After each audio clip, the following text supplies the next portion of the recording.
There's RV Josh. Ooh. Hmm? Hey, Josh, Going back. have you seen if the COPA stuff has affected you guys much yet? Mm-mm. No. Not that we can tell. I'm just I mean, curious. stuff seems to be kind of like in general down a little bit. Right. But I haven't watched we had any to of fill out the channel thing. Yeah. It I says know we we talked don't about have that last week. Yeah. The only reason I asked is you have in the feed I see all these channels that pop up that have commentary on it. I haven't watched any of them, but just like from the headline, they're claiming that it's going to have like a big impact on their channel, and I don't. The death of YouTube. Yeah. Some of them are claiming that, but I don't know yet. No, we haven't seen it. Excuse me. Confused. I think I see us live now. Yeah.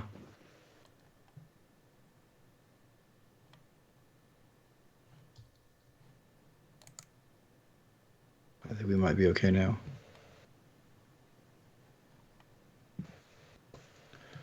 Get that sent set up, and I'll be set up on my end.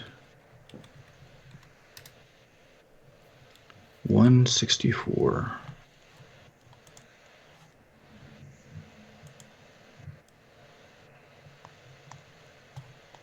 Why don't I see the live chat?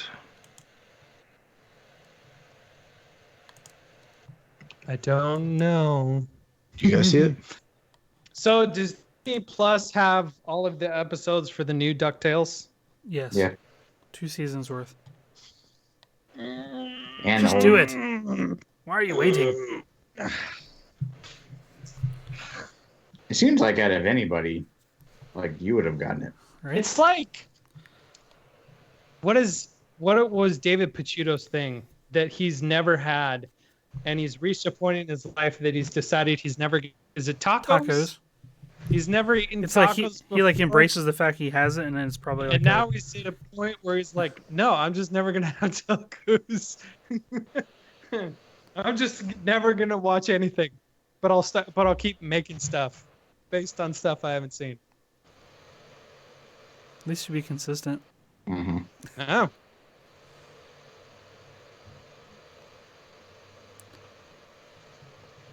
Is there a hairdryer on?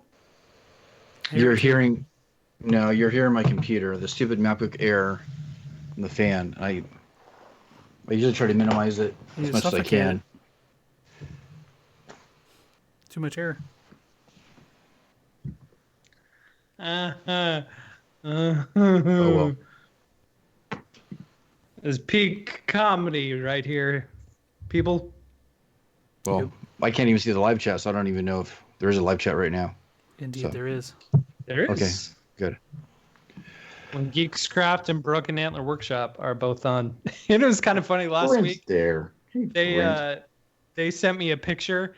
They had projected the live on their wall so they all could watch it. And I was like, "Oh, that's our faces really big on your wall." Okay. Oh, there it is. Okay, I got it now. Who sent that? There. Nicole, Oh, that's fine. When Geeks Craft. Mm-hmm. Yeah. Are you guys set? I am set. And I'm not squeaky.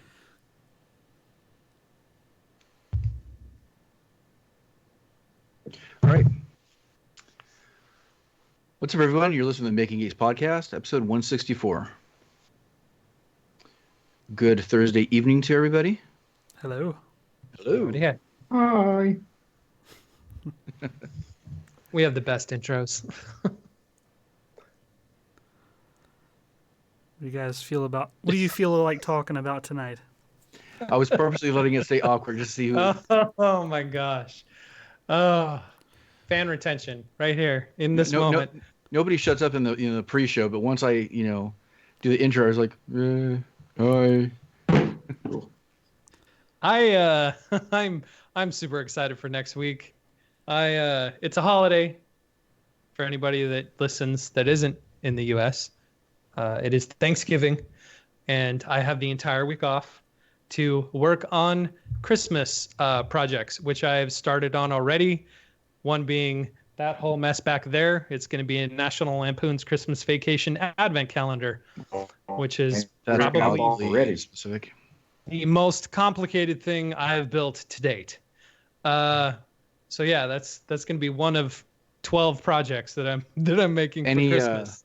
Any reason why you picked that franchise? That sounds great, actually.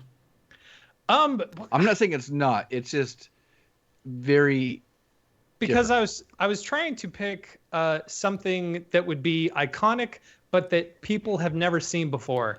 And I went and found like all different kinds of advent calendars for all different other properties that I'm like, I can't really build on that or whatever. And I saw this thing. It's the 30th anniversary this year, correct? For Christmas Vacation. And I'm like, okay, let's do that one. So I went and got screenshots from the movie and laser cut out like the scene with him getting electrocuted. And so, because it's going to be backlit, because there's going to be a light inside, so it's going to be lighted. And I recreated the house. And then I'm going to wrap it in like a whole bunch of those like dollar store, like teeny LED lights, on the Christmas tree and Santa Claus and decorations, stuff like that. And it's a 12-day advent calendar. So the whole thing itself, once it's built, is probably going to be like 2.5, 3 feet tall.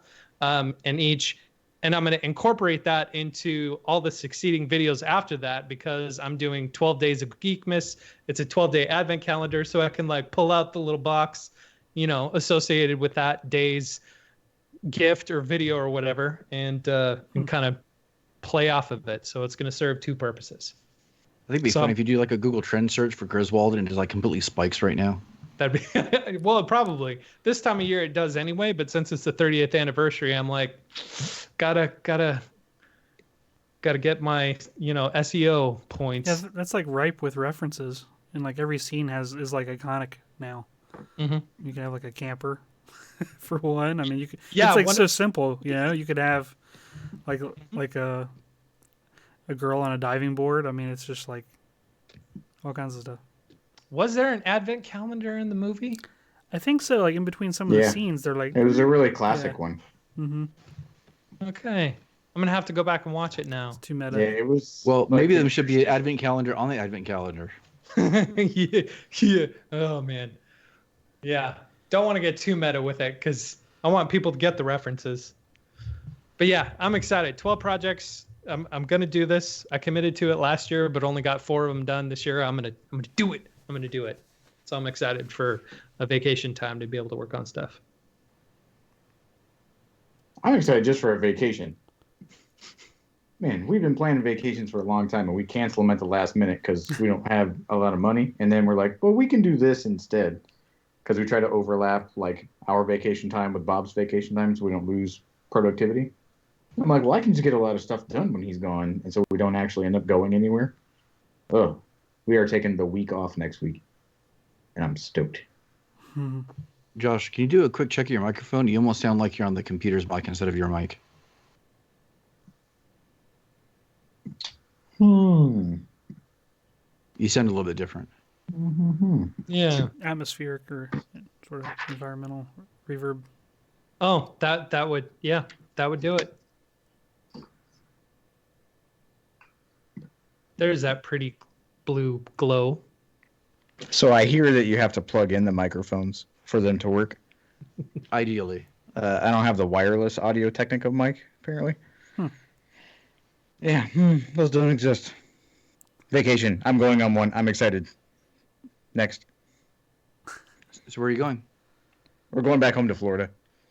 We're going to go hang out at my dad's house. And for Thanksgiving, we usually go down there because my wife's family and what's left of, I guess, my dad, my brother, and my sister live elsewhere. But we grew up down there. So we go see my wife's side of the family, and we go hang out with my dad. And then my sister and her boyfriend are coming up. So we're having like a small kind of my side of the family Thanksgiving, and then the 2 bigger Thanksgivings for my wife's side. But, sounds like a lot of turkey. You're going to come back like 10 pounds heavier. Well,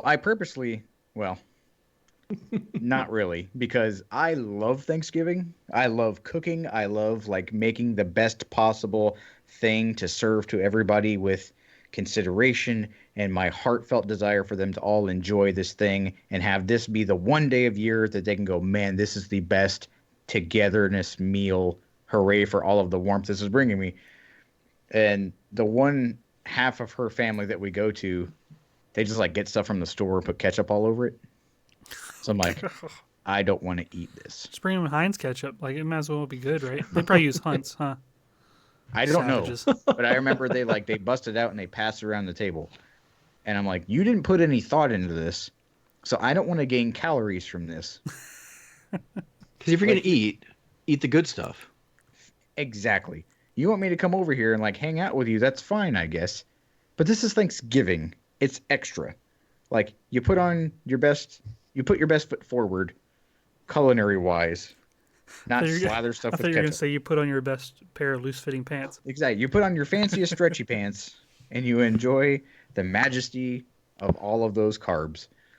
And when they just don't seem to care as much, it's funny. I'm focusing more on the food than I am the people, but I think the food elevates the time with the people. Or So if you- should. right? So if you Right. have crap food, then I'm like, ugh, like we're just regular hanging out. Like this is a missed opportunity. What's everybody's favorite Thanksgiving, traditional Thanksgiving food dish, or maybe even non-traditional? Mine would probably be non-traditional. Frog eye salad. Explain. Nobody's ever heard of frog eye salad? It's these little pasta. They're like little balls. They're pasta. So like spaghetti. Not actual frog eyes. No, not actual I was frog going to ask eyes. you about that Okay. because Yeah, but they're like they're these little pasta balls, and what you do is you cook them and then you soak them for like 3 days in the juice of tangerine, oranges, maraschino cherries, pineapple, all that other kind of stuff, and then you mix it all together with whipped cream and marshmallows, and if you're just terrible, you can put like walnuts in it. And it's this dessert treat called frog eye salad that Waldorf salad? Is that the same thing? I don't know. I've never had I gotta look Waldorf that up. salad, but yeah, it is fantastic, and it's usually typically only at like Thanksgiving and Christmas whenever my family would make it. They've broken that tradition in the past couple years, being here in Oklahoma, but it still reminds me of like Thanksgiving and Christmas and holidays and family and togetherness, and it's so like fruity, tasty, goodness. Except I when think they it- put walnuts in it. I think I was out when you said frog eyes. But for some reason, my brain heard frog I balls. lost so when that you didn't get said any better. salad. It almost sounds like a weird Jello salad, except with without the Jello mix. Oh, Jello Gross. salad. He's gone again.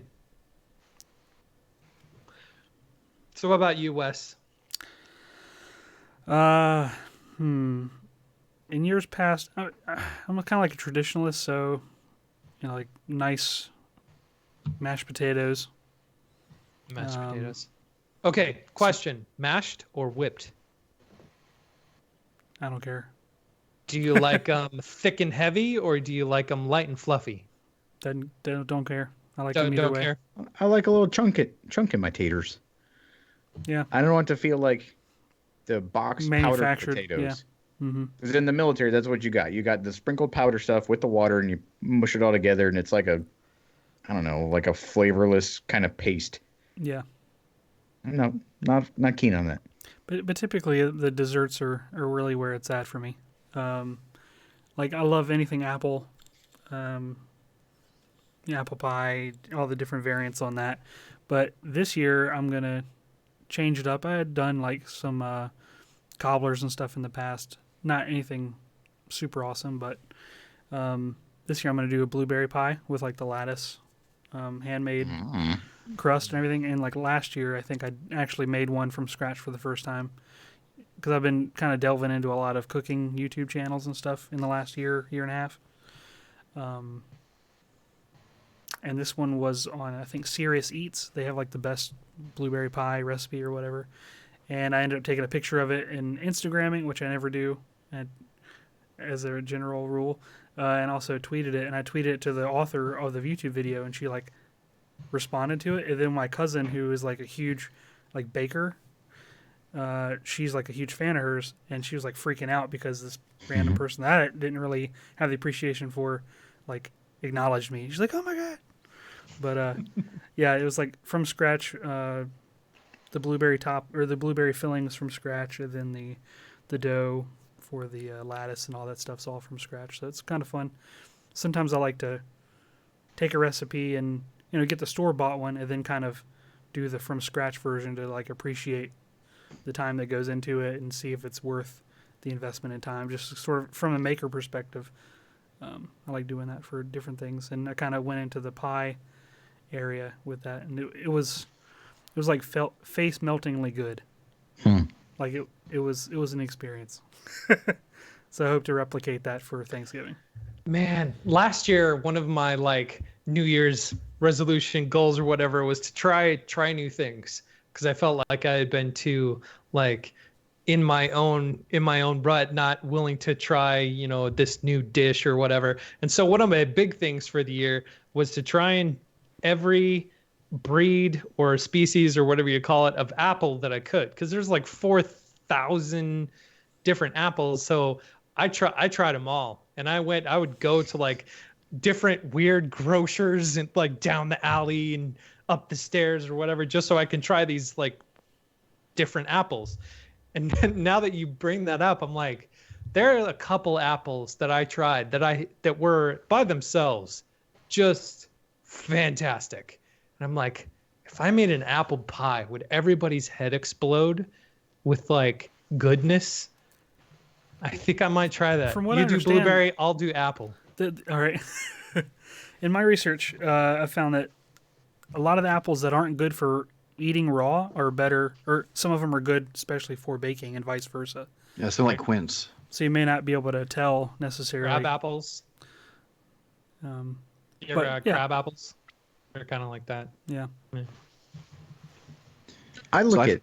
Oh, my bad. I'm sorry. Go ahead. Go ahead. If it was related to what they were saying, it makes sense. Go ahead. Because I was just going to say mine. Oh, I look at Thanksgiving as an opportunity to whittle down a recipe.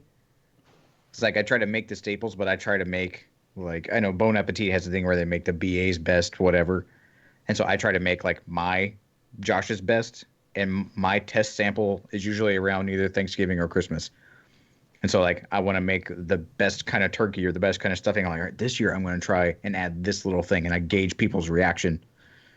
And I'm like, okay, now I honestly want like a restaurant critic style like review card to pass out to people, because I want that feedback. And so I'm like, okay, I'll change this little thing. And then Christmas comes around and I'll make a little change and I'll serve it. And I'm like, you were here for Thanksgiving. What do you think? How is this?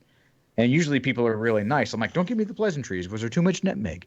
I'm like, was there that? And it's data collection so that I can whittle down my recipes to like the quintessential holiday meal. And I love doing that. It's so fun. You would probably model your Thanksgiving dinner in Fusion if you could. No, I do it in Project, actually. Or I have it in Project, where I back plan from the time we plan to eat to like how long things need to cook, how long things need to rest. Is this a start to stop relationship, or can these be made coincident?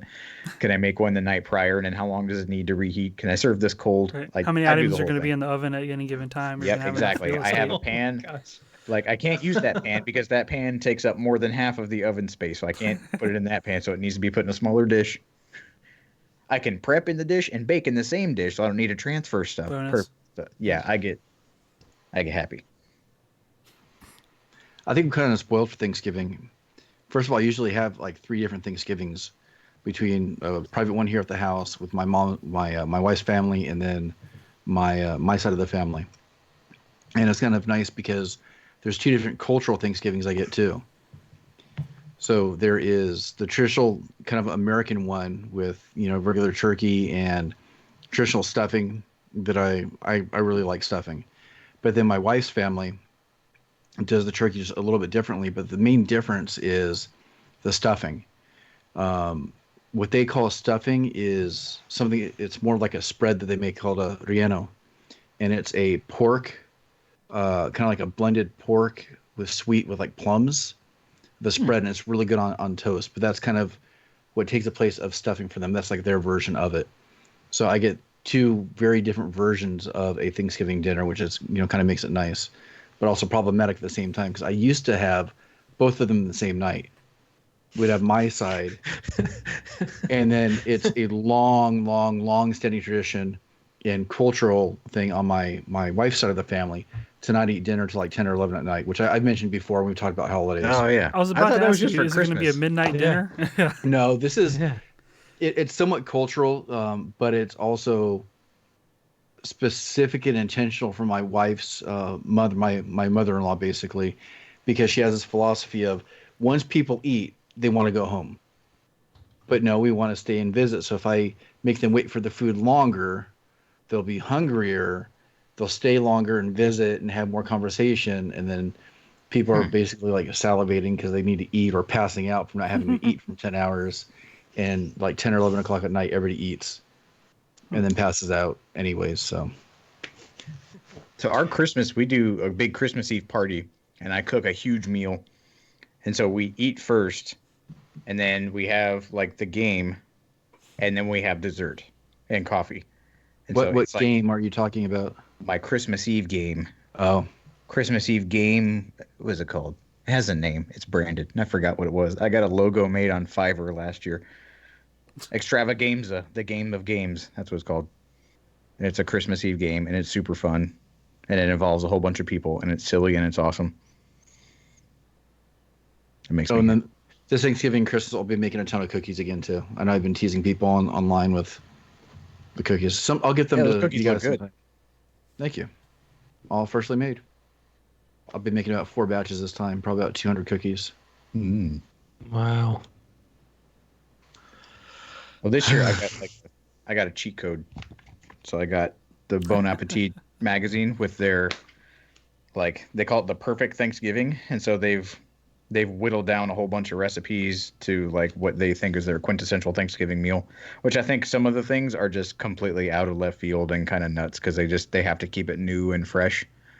But the turkey recipe that they have in there, the way that they cook it is a little different, and the way that they brine it is different than I do. And they had like 3, and they would do comparisons of those different ways. They're like, we can do a wet brine where it's like you soak it in water and sugar and brown sugar and stuff, and then you take it out and you cook it. Or a dry brine where you just like rub all the dry spices on it and you just let it dry out. And I'm like, well, the wet brine is totally going to be way juicier because that's the way I cook it because it's hooray and it's awesome. And then they did a side-by-side comparison. And they were so surprised how the other way did way better than the way that I thought was the best. And I was like, well, look at there. So this year is my data gathering stage where I'm like, okay, I know my standard. Let's see if their standard lives up to the hype. And it may be because it's easier to do the stuff than what I traditionally do. So I have a terrible confession. You've never had Thanksgiving dinner? No. I don't know how to cook meat. No, we know that. You've confessed that before. Okay. Which is funny because my boss today gave everybody 10-pound turkeys. Just like splayed them out on the table in the kitchen. It's like, here, have happy Thanksgiving. We're like, okay, thank you. Are we getting fired? What's going on? It was very out of the blue. So I have a 10-pound turkey sitting in my freezer that I'm like, I don't know what to do with this thing. You have to start with fire. Do you have to like field dress it before you? I'll send you a video link. Oh man, it's an ordeal. Gosh, every time I attempt to cook meat, I butcher it so bad. And the last time You're supposed to butcher meat. Yeah. Oh, haha. Yeah. No, but the last time I tried to do steak night, because a couple times a year I try to get a whole bunch of guys together to go out and have guy time, and we eat steak because guy stuff and whatnot. Michael Scott of you. It's my only manly time of the year because I'm not very manly, and I'm outnumbered by girls in my house. Like, yeah, so steak night. And so one night, one time I was like, I'm gonna do it at my house because my grandpa bought me this big old barbecue, like what do they call them? Cooker, griller thing. Grill. Step one. Yes. No. Grill. Know the lingo. He bought me this grill. I'm like, wow, this is fantastic. What do I do with it? And so I'm like, I'm gonna have steak night at my house, and I'm gonna cook steaks for everybody. Cause how hard can it be? Oh, it was so bad and so embarrassing for me as a man cooking steaks for a bunch of other men and just burning them so bad that they like crumbled. Oh, What? it's not a texture that meat is supposed And to the have. only thing that was edible was like these vegetables that I put on the top shelf of the grill that they had also burned because apparently everything caught on fire. I don't know why or how. But the tough ends of the asparagus that you don't want to eat because they're so tough. Those are the only things that weren't burned. And so we were all standing around like eating these like char-broiled tough ends of asparagus, and I'm like, I am never cooking meat ever again. And to this day, I have not cooked meat. But I have a 10-pound turkey that I need to like gut and You don't carnage. need to gut it. Gosh. It's got no guts. I'll tell you You that have to right now. defeather it first, so make sure you have pliers Oh. handy. You have Yeah. to, yeah, you And gotta, duct you gotta tape break helps. its neck. You gotta pluck out the eyes and put it into your fish eye salad. So we've been sitting here geeking out about next week, and things are going to fill our stomachs. What else are we geeking out about right now? There's a lot of things going on. Speaking of cooking meat, I got a new toy on the back deck. I got a giant pellet smoker. Ooh. A Did you get Traeger? Green Mountain Grill. So the other one. Nice. Yeah. The Jim Bowie one. It's like, but it's the biggest one that they sell that doesn't attach as a trailer to a car. Go God. So Donovan, what he's referring to is a Thank box that heats meat on a low temperature with indirect smoke. I It didn't cooks want to the pull out the. I totally know what you're talking about. For the people in the audience that have no idea what you're talking. Oh.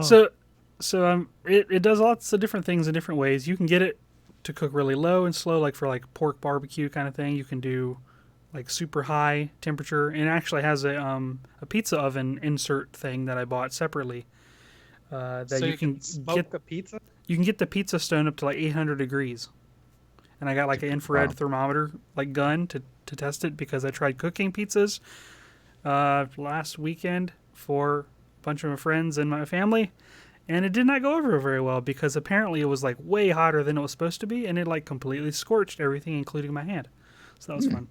But yeah, I'm gonna end up smoking a turkey for the first time for Thanksgiving. So we're gonna do a test run of baby back ribs this weekend. Nice.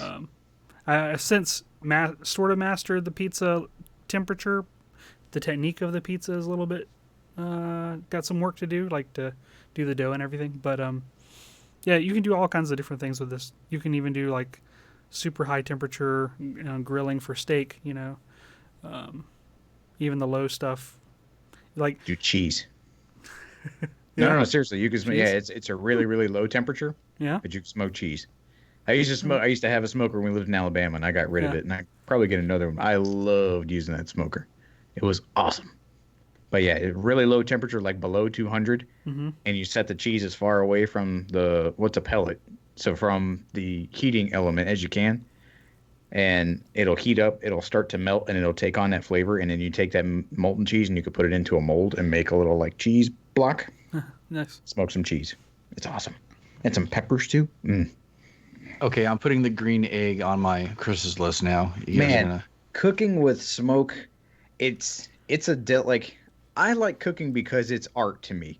Like I can't picture colors and how they work together or make a brushstroke, but like the little tiny nuance of like how much smoke to add to like a piece of pork, or this kind of tomato versus this kind of tomato, like that's the kind of art that speaks to me as a chubby guy. And I just really like food because it's raw materials, right? It's just like the stuff that we can make out of anything else we make, but then you get to eat it and not just stare at it. And the smoker was cool because it's you get rewarded for all of your hard work. Like it takes a lot of effort to smoke something. There's a lot of attention you have to pay to it. It's just constant, like maybe not a pellet one, because the pellet thing, like he's talking about, Donovan, has these little tiny concentrated little pellets, like little hamster little nugget Hey, thingies. I know what pellets are. I'm not that disconnected. Well, it slow drips the pellets in there. Okay. Rather than in a regular smoker, Right. you have to burn like chunks of wood, and you have to put your charcoal bricks in there a certain way so it'll burn a lot slower. Because if you just throw in charcoal, it gets too hot. Right.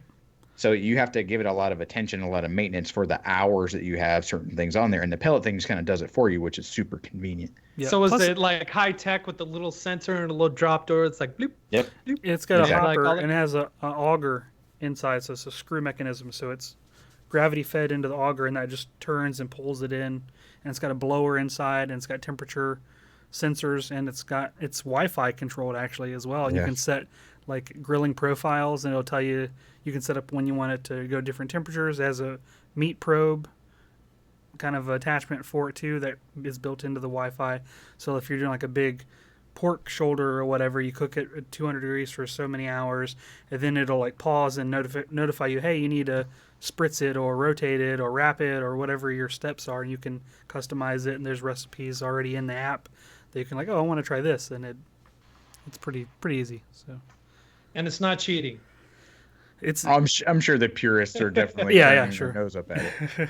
I mean, I'm sure there's people that would never own a pellet grill when they could do like hickory oak, kind of briquette stuff. It's all there's different levels of. Yeah. It's a different snobby conversation than Yes. like, oh, you have a gas grill, you don't cook Right. on charcoal. Like, yeah, I want to eat right now, not in an hour. Right.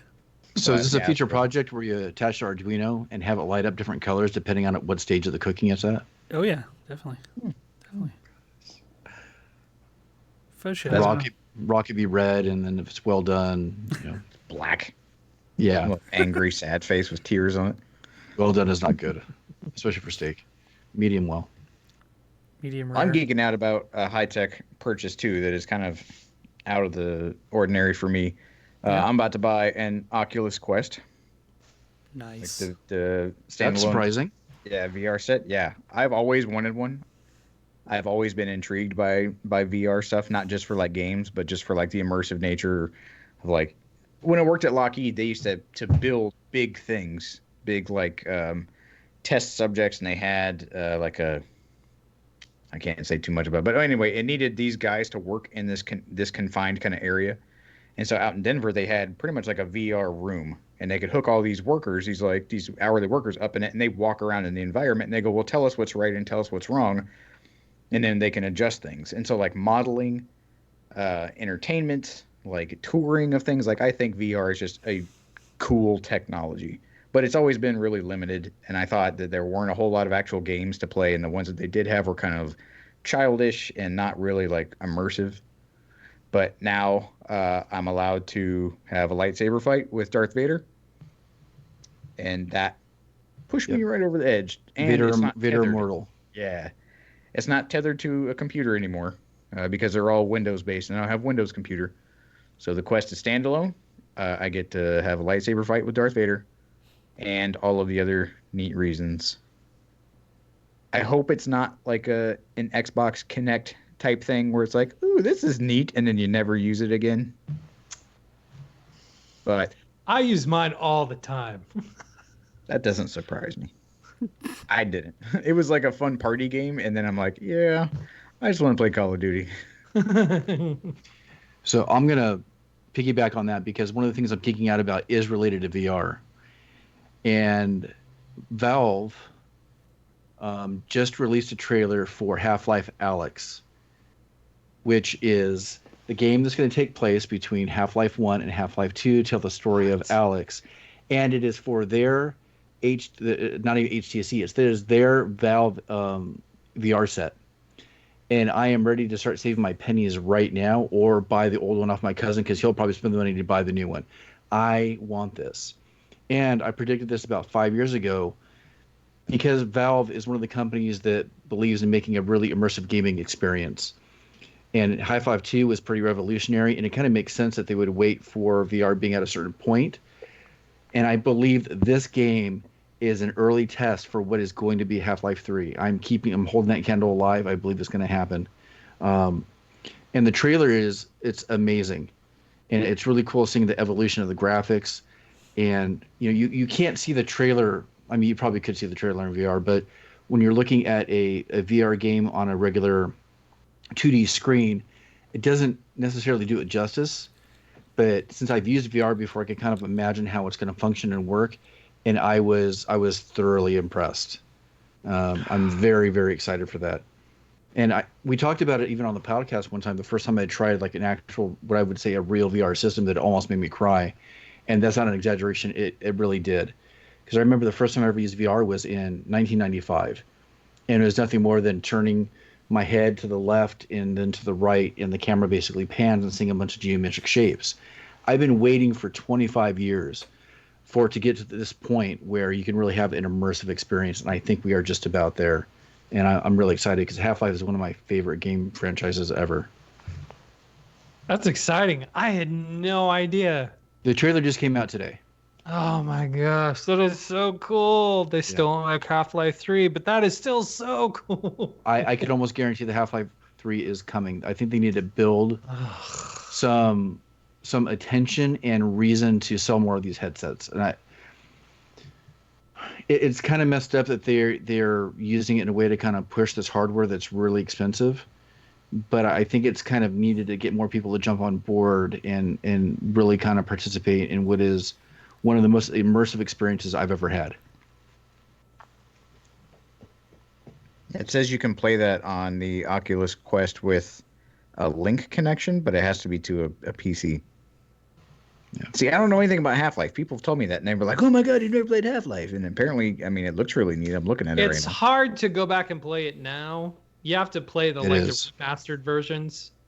But yeah, it's one of those properties that like I played as a kid that I'm just like, whoa, this is so cool.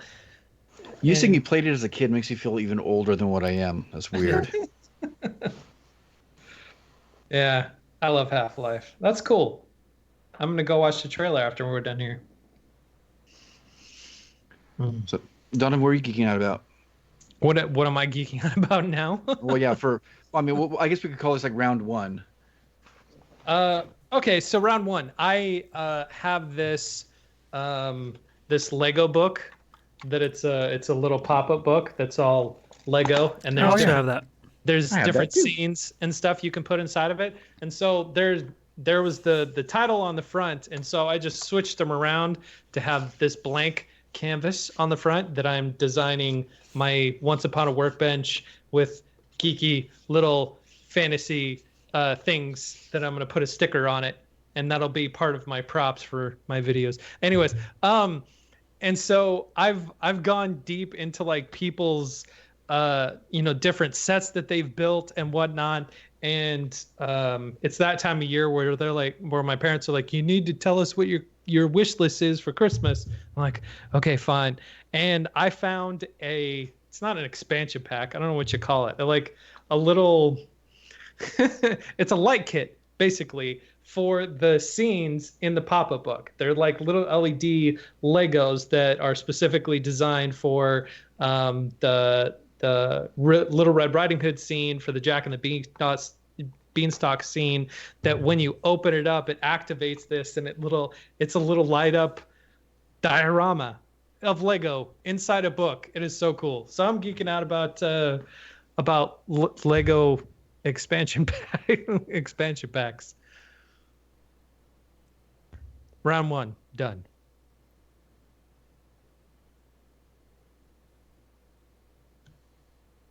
Round two.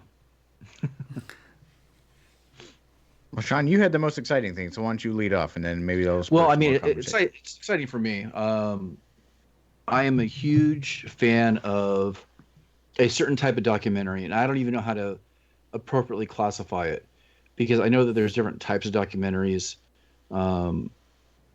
And this one category documentary is, I don't know, it's more pop culture-ish in the way that they're produced. So the one that I'm geeking out about it's a documentary that was released on Disney Plus that I forget the exact name, but it's about Imagineering, or like detailing the start of Imagineering, or what Imagineering is for the Walt Disney Company. Wes, it looked like you were gonna kind of help me out there. Is it the Imagineering story or Imagineering? Yeah, I think that's what it was. And I wasn't sure what to expect from it, but the moment I saw Imagineering, I'm in. And I really believe that Imagineering and what that group does kind of embodies what we all do as makers, because it really is kind of inclusive of everything. It's the art, it's the making, welding, programming, everything together to create the physical attractions for all the Disney properties, and it's utterly amazing. I've kind of fallen in and out of love with Disney over the years, for just like various reasons. Sometimes it's just, the constant exposure, and even like going to Disneyland doesn't have the same effect for me anymore. But every now and then, looking at what they're able to do and the care being put into things, and a lot of that is being powered by what happens in Imagineering, it's gorgeous. I love it. And even more exciting is there's multiple episodes, or it's going to be a longer series. And I didn't know that initially. I knew there was one episode that I'd already watched, and you guys were telling me the second episode was already out. So Yeah, it's out now. Kind of in that same vein, because I used to be in that world. I was in animation, but I mean, I would talk to those guys all the time. Is hidden Mickeys. So if you don't know about Sean, you probably know about hidden Mickeys. So hidden Mickeys, because artists who work for Disney and imagine and engineers and all that other kind of stuff, landscapers, whatever, they can never sign their name in it to anything. You never get credit for any of the work that you do aside from, very special circumstances. And so to put their own little signature on things, artists within Disney, in different aspects, create what's called hidden Mickeys, and they can be in different. There's different categories of hidden Mickey. The most prolific hidden Mickey is the 3 concentric circles of Mickey Mouse hidden somewhere, somehow inside whatever the artist creates. You can Google it and you can watch like YouTube videos about hidden Mickeys that they've put inside, like animated movies or anything like that. But in terms of the attractions, the engineers that come up with these things put hidden Mickeys all over the place, and it is fascinating and so much fun to go and purposely try and find them, because if you look for them, you'll be able to find them. But if you're not looking for them, they'll pass right by you, because they're meant they're not meant to not stand out. But it is so cool and so fascinating to see the ingenious ways that people have added their own little creative signature by adding these hidden Mickeys into things that are all over the place. It is fascinating. It is fun, especially at the parks. Just because they're everywhere. Yeah, I think in the same terms of the Imagineer stuff, I think one of the most underrated YouTube channels that Disney has is the Disney Research Hub channel. If you guys I'm not have aware never of that seen it, one. No. you should check it out. It's got like lots of variety of content on there. Some of it, a lot of times, can be over my head because they present the videos like research papers in a way. So sometimes they go like super deep into technical stuff, but they have like 3D animation stuff. They have physical prototypes. There's like robotics on there. I'm just read a couple of the titles: computational design of mechanical characters, vibration minimizing motion retargeting for robotic characters. They have like all kinds of interesting controllers they've developed. They've got robots that can catch objects. And what is this called? Disney Research Hub. It's an actual Disney sanctioned YouTube channel. They have a couple videos that are over millions of views. Is that the same channel that featured the robot trapeze artist? I believe so. Yes.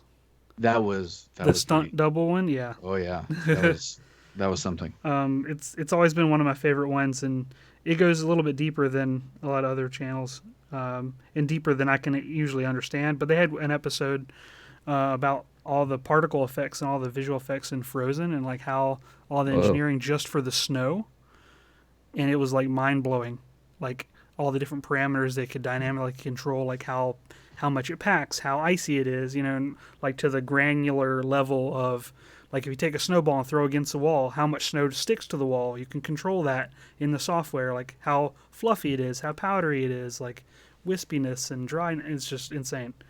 I recommend doing a dive on that. some of it can be dry, but sort them by like popularity is a good way to do it. And just check them out; they're pretty cool. But going back to the park stuff in Imagineers, the first time I actually had been to a park was when Samantha was 1.5. I always wanted to go to a park growing up, but never got the opportunity.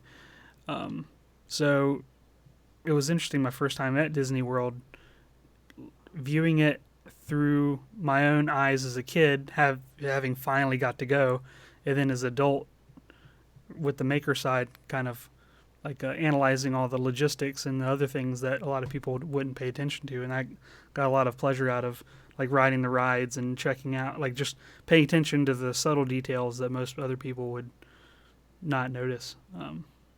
So I definitely can relate to your interest in that documentary, Sean. I've seen the second episode as well, and it's probably my most excited or most anticipated and most interesting Disney Plus show besides Mandalorian for me.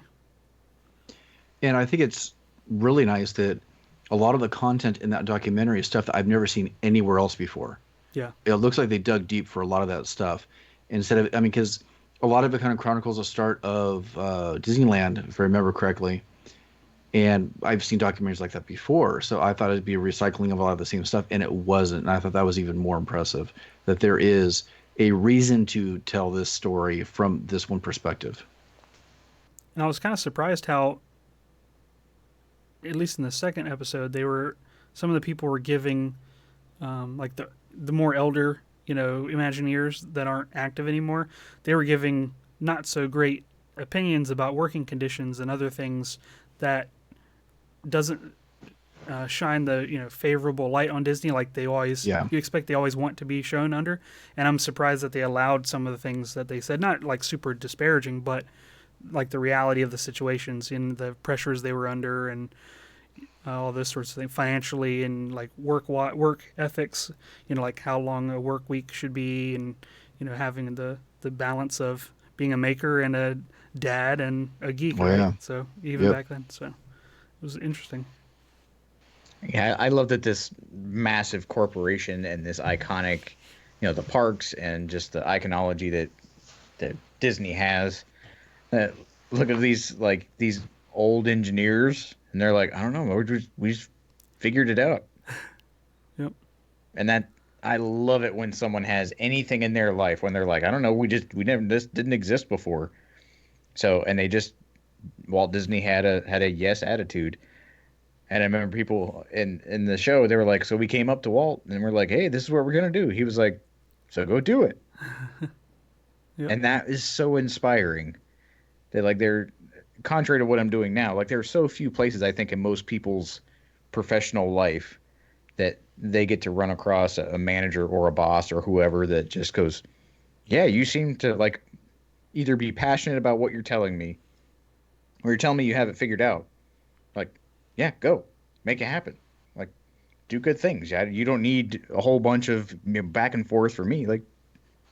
While you're still standing here, go do the thing you said you were going to go do. That's cool. So what else are you guys geeking out about? That was my second one. I have two more if needed, so. Well, Disney Plus, when I sit down, I find myself wanting to look at Disney Plus. I think their slow drip idea, it's frustrating, but it's a smart move. Because with the Imagineers, I thought it was a documentary, and I wanted to watch the whole thing. I'm like, what are you doing? Why'd you do that? You're not over yet. And then it's at episode 1. I'm like, this too? I want to watch all the Mandalorian. I want to watch all the Imagineering thing. They're forcing patience. Well, another series that I recommend watching, and it's easy to overlook and discard as not very interesting, is the two Forky shorts they have on there for Toy Story 4.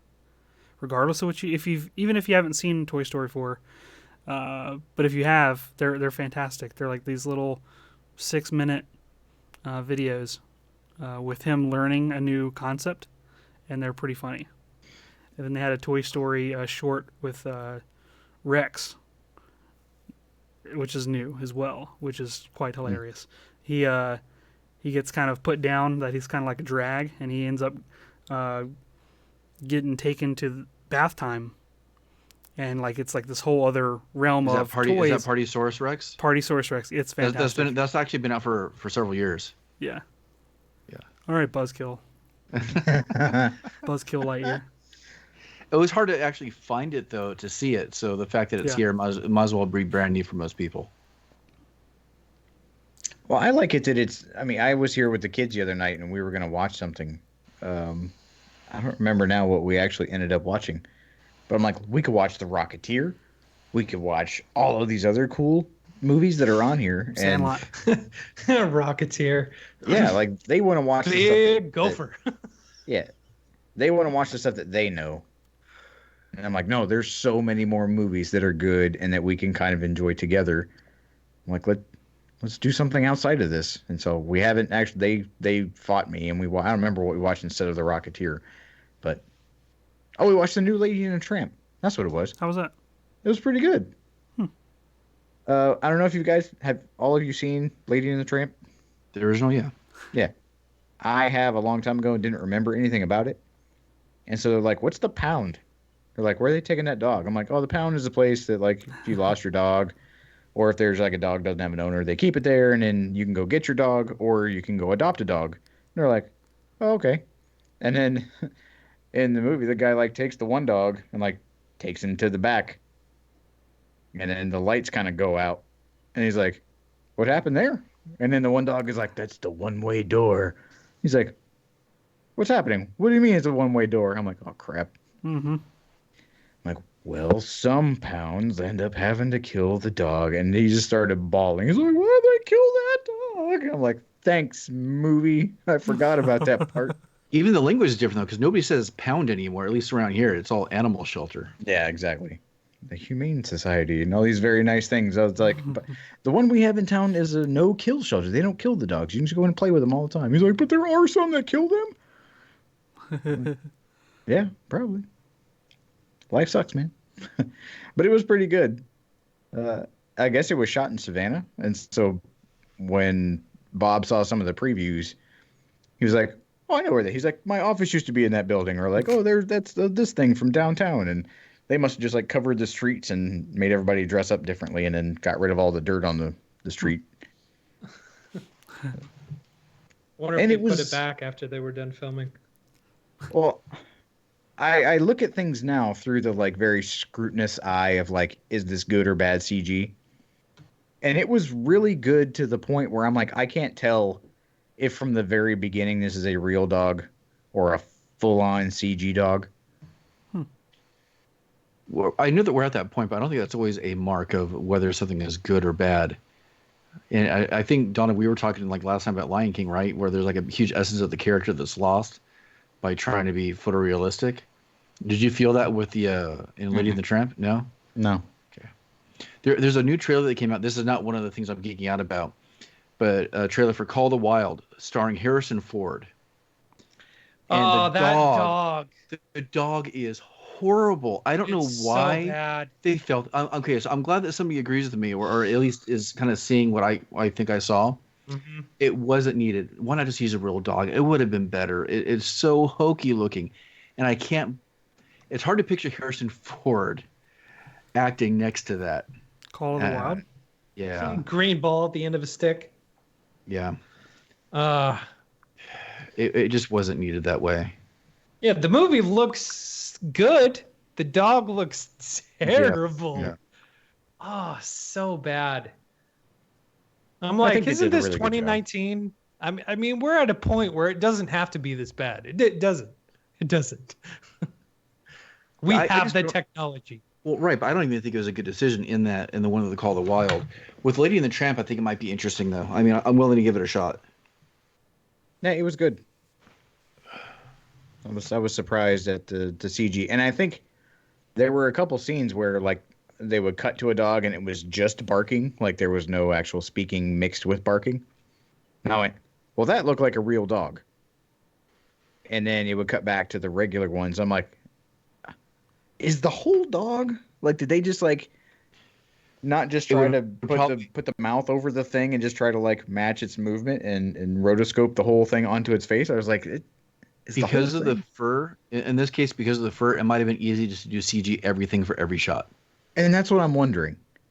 And if that is the new standard where something that is obviously real is the standout, I'm like, maybe they're just trying to flood the entire movie with things where you can't tell what is CG because the entire thing is CG. I'd be very impressed if it was. I think it did a bang up job. Wes, do you have a number 2? I think we still have a couple more minutes. So we can hammer Sorry, some I'm things being out. distracted by this terrible dog on the trailer. Yeah, I I'm want to watch watching. the trailer now. Yeah, it's like if it was a character in an animated movie, he would look great. But Yeah. because they're trying to pass him off as a realistic character and everything else is live action, it's very distracting. Yeah, Anyways, for anybody in the live chat, check it out and see if you guys can hop on the bandwagon too of bad CG or unnecessary CG. let's see, geeking out. Did I talk about my oscilloscope last week? I think so. You mentioned it, yeah. What else? Yeah. Yeah. Because I was like, yeah, I What is totally that? know what that Oh, is. that's right. But for everybody in the audience that doesn't, why don't you explain it? Yeah. Have you watched any of the Toys That Made Us yet? Yes. I have. There'll be I've seen, 2 for 1 because that was one of mine too. So I've seen the first 2 episodes of the 3rd season. I could give a crap less about the Power Rangers, to be honest. it was Personally. actually impressive. It was impressive. But the Ninja Turtle episode was quite good. They're among one of my top most played with toys sets as a kid, toy line. So it was interesting to see how all that got started. And I'm trying to remember when the movie came out because I didn't even know about them until the movie was released. I think I was 13 or 14. really, I think so. and I love the original cartoon. So I always all felt the like time. I was Teen a little bit too old for it. Ninja Turtles team. You Yeah, thought you were yeah. too I old for it? was Yeah. right in the sweet spot of Ninja Turtles. My younger brothers were into it, so I knew about it through them, but I was never directly connected or directly a fan of it.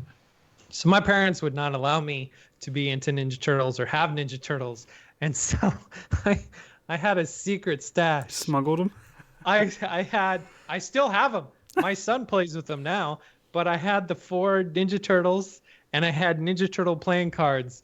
And the day my parents found those Ninja Turtle playing cards, oh man, I was in so much. They weren't even playing cards. I think they were just like Ninja Turtle trading cards, back in the heyday of trading cards, when Pokemon was in all explosion and Yu-Gi-Oh! And all that kind of stuff. I had Ninja Turtles, and oh man, my parents, they were so mad because I had Ninja Turtle trading cards. I'm like, but Ninja Turtles are cool. You don't understand. Oh, yeah. Now I'm an adult. I can have Ninja Turtles. Thank you very much, Mom. One of my favorite parts of the episode, they were going into like the more obscure figures that they created just for the toy line because they had needed more stuff to sell, and those are among my most favorite, beloved ones. Like they had like Aviator Duck, and they had like all these like a trash pile. Oh, yeah. They had like a pile of trash. Basically, I forget all the names of them. Once I see them, I'm like, oh, that's the name of this. But they had all kinds of like a gecko thing. They had like so many weird characters that I loved. I don't know. I just loved them. Yep. They had the pizza thrower on there. Yep. And I immediately, like, boom, I was in my grandparents' living room unboxing my pizza thrower that I got for Christmas, and my uncle trying to find some batteries, and me, like, just launching them at everybody in my grandparents' living room. And I was like, man, that's... The Ninja Turtles I was right in that spot. Yep. I had folders. The movie came out, and it was like... It was absolutely not the cartoon. It was the opposite of the cartoon. I'm like, this is the greatest movie of all time. Yeah. Yeah. And they're So still edgy. popular. I had no idea that they were still popular. And I remember like Yeah. the world went bananas too. Like I remember like my grandmother started to do the same sort of thing. I lived with my grandparents at the time, and kind of like we were talking about Donovan. Like she was like kind of trying to rein that in a little bit, but she just saw how much fun I was having with them. So she let that kind of go. I mean, she was at the level where if I was watching a Saturday morning cartoon and one character called another character a fool, she would turn the TV off. Like that was Oh wow. yeah, like that level of My parents were the. she freaked the H out about Simpsons. Let me tell you, when that first Oh, yeah, unveiled. it's- Oh yeah, man, the first Bart Simpsons. Simpson said, "Damn it." He said, "Damn." My parents were like, "Absolutely Right, not." right. So Ninja Turtles were nowhere on that Yep. radar. They were fun-loving party dudes. And when the second one came out, I remember all the commotion because they were trying to have all the weapons not be weapons in the movie, so they were trying to use like other objects instead of like nunchucks because so many kids got like nunchucks and stuff like taken away at school and hitting each other. It was like pandemonium. So I'm pretty sure it was the second one. Could have even been the first one. I think either my memory's a little foggy, but one of them they intentionally tried to curtail the use of actual weapons in the movie to try to not lean that way or to encourage kids to use weapons. I'll have to look that up. But it was a good time. So when I was a kid, my mom got me a subscription to Disney Adventures, and this was the first issue of Disney Adventures that I got. The Ninja Turtles. Still have And it. she didn't throw it away. Yeah, no, it was because the rest of the stuff was like Mickey Mouse, Darkwing Duck, baseball. I love how quick you're able to go and grab that too. Right. However many years later. Hey, I know my library. Yeah. My kids are loving Darkwing Duck, by the way. Nice. Yeah, right? Yeah. When we were talking about watching a movie, a majority of them were like, "Put on Darkwing Duck." And I was like, Nice. I want to watch a movie. Like, I'm not against it. Like, I want to watch a movie. No, let's watch Darkwing Duck. Introduction They here. Sorry. Yeah. They haven't even gotten to Rescue Rangers. Oh no, I liked Rescue Rangers more than Darkwing Duck myself. I But- did as well, to be honest. But I just looked it up real quick, and it said, unlike its predecessor, the second Ninja Turtle movie installment was censored due to the usage of forbidden weapons, the most notably during the opening credits sequence where Michelangelo imitates their use by swinging a pair of sausages Oh, yeah. and other things like that. So That's why the second movie was so hokey though too, because the first movie was really dark. Yeah. And I had no idea how so-called adult the original comic book was, because I had no idea of anything in that world. And I saw the first movie, I'm like, oh, that's kind of cool. And then the second one came out, you got Vanilla Ice, and it's really kind of hokey. And Yep. Gosh. the third one I thought was actually halfway decent. Keyboard, guitar, and that was back when they did the tour, the Turtles tour. live action, which they didn't really delve into that much in that episode of the. They mentioned it, but That's that some was shots of it. Yeah. like a small footnote. Yeah, Ninja Turtles is footnote. one of those properties that you could go like dark with, because I'm like, wow, he's swinging two very sharp samurai swords and people are blocking him with their elbows. That's not how that would happen.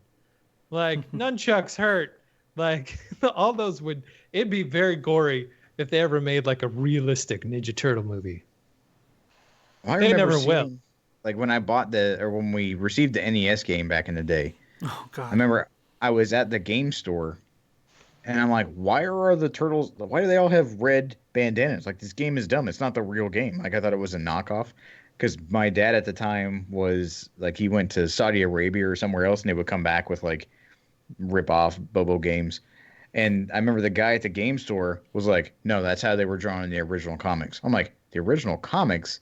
He's like, yeah, go down the way in the mall, like to the comic book store. He's like, and I think they have one. And I remember looking at it, I'm like, this is not the Ninja Turtles. I was like, was it black and white? I thought I remember the one I saw being black and white. I was like, this looks terrible. I was like, I don't like this. And I put it back. And now I'm like, that thing would have been worth, I don't even remember if it was for sale or if it was just like out. That thing would have been worth some money now. Yeah, I remember looking at it going, this is stupid.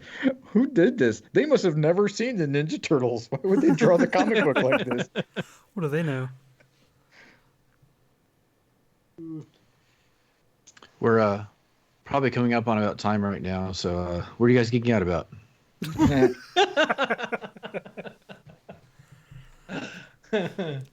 Saw Frozen 2 today.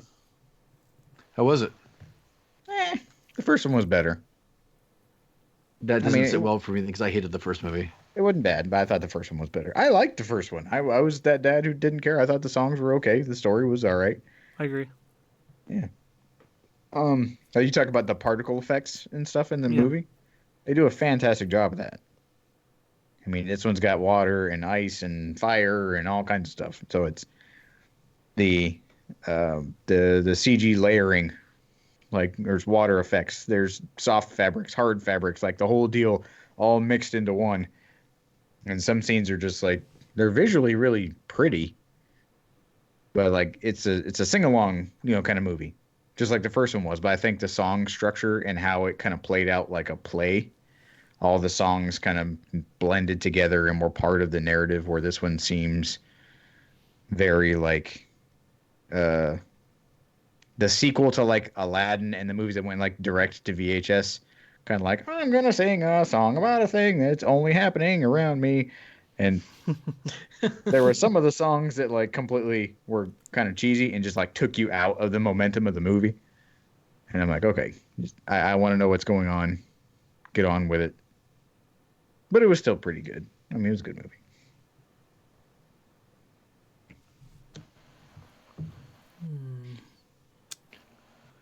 What else?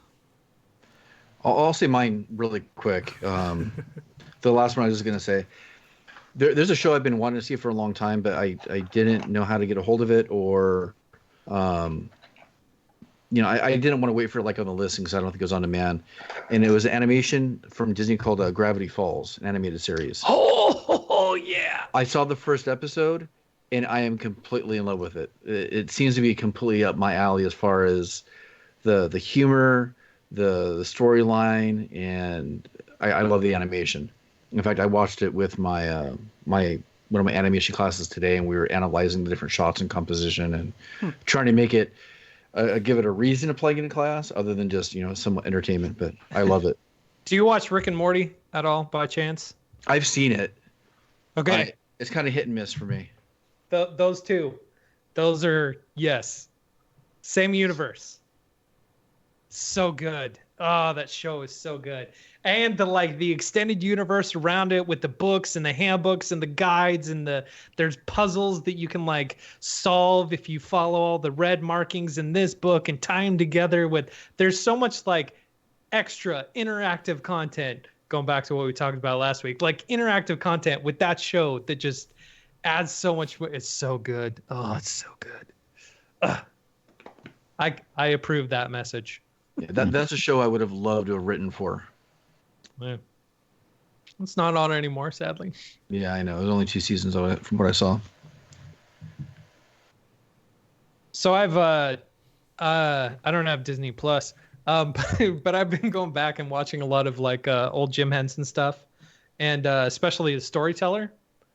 And did you guys ever watch The Storyteller? So it was this series that Jim Henson did a while ago. Must have been a while ago. And I remember watching a couple episodes of it, but I went back and because they're online now, everything's online now. And I went back and watched The Storyteller, and it's fantasy Muppets, which is just fantastic. It's some of the in each episode is a different story where Ian Holm, who plays the narrator, narrates the story, and they like break the fourth wall, and there's all these jokes, and it's Muppet fantastic because I've been kind of on a puppet phase, because one of the things I do with my kids is we have the Num Num monster, who when they're not behaving they get num nums and tickles from the Num Num monster, and my daughter and I were like talking, we're like, we need to make an actual puppet, a Num Num monster, to break him out and interact with the kids and stuff like that. Because there's on road trips and stuff, I sit in the front, and when I'm not driving, because I don't do this when I drive, but when I'm not driving and my wife is driving, I'll pull out the little eyes, and there's different like configurations and whatnot, and I'll have the monster. He's French for some inexplicable reason. Talk to the kids and crack jokes, and it just makes the trips so much fun. And so I've been like looking at like puppets and how to make everything and all that kind of stuff. And it's gotten me thinking about like Jim Henson and whatnot and the Storyteller. So I'm geeking out about the Storyteller, which is a fantastic series that you should watch sometime. It's really good. Whenever I get on a Jim Henson Muppet kick, I always just end up being sad. So that doesn't last for very long. Are we gonna get Muppet Babies on Disney Plus? Puppet babies. You know, that's the one thing that I have been wanting. My kids are now too old, practically, to even care about the show. But I have been wanting that to come out for so long because it's like this one obscure show that was quite popular, but because I of thought it was good. because of They like rebooted royalty issues and stuff, they could never release it on DVD or any physical media, and so because they used to use clips and music from other properties that they didn't have the distribution rights for. But now I don't think I knew Disney, yeah, they have like Star Wars clips in it. They had Indiana Jones sequences in it. They had like all kinds of different things. So now And they go into their imagination. They're like running from the boulder, and it's the actual shot from Right. the movie, and you're like, So all of Disney's acquisitions are Right. just so they can release the Muppet Babies. that's my thought, yes, because they own those properties now. And I'm curious, like what other properties are still withstanding where they are prohibited from doing it. So that was always like my joke, like whenever like, oh, this new series is coming out, or this old cartoon is now on DVD. Like I would always bring that up in conversation, like what about the Muppet Babies and stuff. And yeah, I realized they did relaunch it, but that doesn't. my matter kids to me. watched the new one, the new version. Yeah. They love it. I'm like, yeah. When you get older, you'll have further like nostalgia pinpoints, because I show them episodes of like the old Muppet Show. Which all the Muppet stuff is on Disney Plus as well. Yep. Even the Dude, old everything show, is on there. even the old man. Muppet Show episodes are on there. I was waiting for like a Muppet behind the scenes kind of documentary thing. I was hoping that was going to be on there. There have been some pretty good ones. Yeah, there has. Yeah. I'm still trying to get. I haven't really tried that hard, but that's one of my goals is to get the kids on board with Muppet stuff. Samantha's a little bit resistant, but I'll force her. So are we thoroughly geeked out right now? So much. Yeah. All right. Well, we would love to hear from all of you. And if you'd like to get in contact with us, you could do so by going to our website and check out the contact page. And right there, you could list any questions you have for us or suggestions you have or topics for the show. And on the homepage of the site, you could listen to all of our past episodes right there on makinggeeks.com. And if there's anything we talked about tonight that you agree with independently or disagree with independently, and you want to give us a piece of your mind or affirm our beliefs in our geeky properties that we were talking about, you can talk to us individually on social media. Wes can be found over at Geeksmithing. Josh can be found at Josh_makes_stuff. Sean can be found at Geek Builders, and I can be found at Once Upon a Workbench. And we'd like to thank our patrons over at patreon.com/makinggeeks for helping us keep the show on the air with their financial contributions. We do appreciate every one of you so much. Thank you. Including our top patron, C3D Prop Shop. Thank you so much, buddy. And we'd like to thank everybody for hanging out with us in the live chat on YouTube. That happens every Thursday around 9:30 Eastern Standard Time here in the States. Next week being Thanksgiving, I imagine that we're maybe taking next week off. Or late. Yeah. I don't know. Yeah. So Yeah. our live YouTube Thursday date for everybody in the live chat is going to be postponed. Go put your stretchy pants on and lay down in a food coma while football plays in the background. But we'd like to thank everybody for listening. New shows come out every Saturday. And from all of us to all of you, we hope you have a fantastic week. See ya. Enjoy. Go watch some shows. That was the